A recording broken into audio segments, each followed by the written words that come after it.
చెప్పు చెప్పు.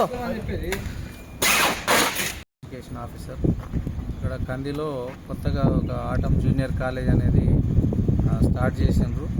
ఇంకా కాలేజ్ మేనేజ్మెంట్ వీళ్ళకి నోటీస్ కూడా ఇవ్వడం జరిగింది. పర్మిషన్ లేకుండా అడ్మిషన్ చేయొద్దు, క్లాసులు నడపొద్దని వాళ్ళకు చెప్పడం జరిగింది. వాళ్ళు ఆన్సరు మరి రేపు ఇస్తుండొచ్చు అనుకుంటున్నా. నిన్ననే నోటీస్ ఇవ్వడం జరిగింది. కాబట్టి ఈ యొక్క కాలేజీకి పర్మిషన్ లేదు, రికగ్నైజేషన్ లేదు, ఫైల్ కూడా ఫార్వర్డ్ చేయడం లేదు ఇంతవరకు కూడా. కాబట్టి పిల్లలకు, పేరెంట్స్కి, సంగారెడ్డి సరౌండింగ్ అందరికీ చెప్పేది ఏంటంటే ఈ కాలేజీలో పిల్లల్ని అడ్మిషన్ చేయొద్దు. ఫీజులు కట్టి పిల్లల యొక్క భవిష్యత్తుని పాడు చేసుకోవద్దు.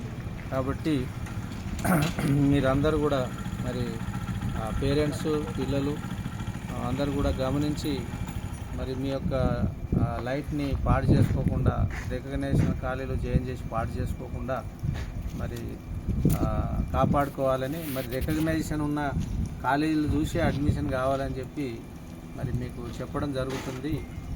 కాబట్టి మీరందరూ కూడా జాగ్రత్త వహించాలి. ఈ కాలేజీ విషయంలో ఎట్టి పరిస్థితుల్లో మీరు పర్మిషన్ వస్తే తప్ప ఈ కాలేజీలో జాయిన్ కాకూడదని సంగారెడ్డి సరౌండింగ్ ప్రజలకి, స్టూడెంట్స్కి, సంగారెడ్డి పిల్లలకి అందరికి కూడా చెప్పడం జరుగుతుంది. సో ఈ కాలేజీని మరి సీజ్ చేయడం కూడా జరిగింది. లాక్ వేసినాము, సీజ్ కూడా చేసినాం.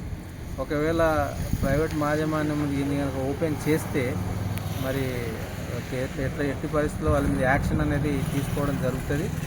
కాబట్టి ఈ యొక్క కాలేజీ విషయంలో జాగ్రత్త వహించాలని మరొకసారి పిల్లలకి, పేరెంట్స్కి కోరడం జరుగుతుంది.